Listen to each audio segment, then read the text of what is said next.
Sana, kapag dumating yung araw na ayaw mo na, sana sabihin mo na lang yung tunay na dahilan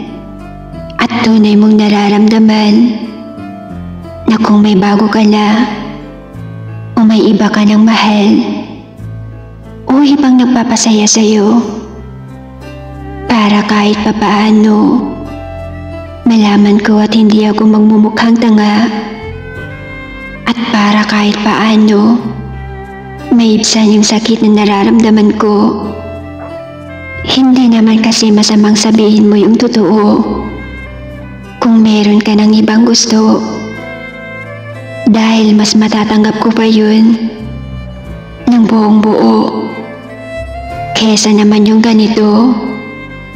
yung halos hindi ko alam ang gagawin ko, kung saan ba ako nagkulang,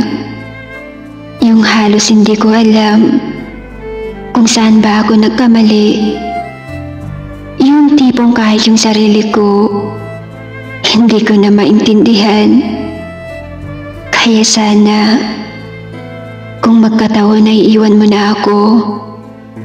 sabihin mo na lang yung tunay na dahilan, dahil mas matanggap ko pa yan ng totoo kesa naman ganito, yung halos mamatay-matay na ako sa kakaisip kung ano nga bang pagkakamali ko at kung ano ba yung pagkukulang ko para magawa mong bitawan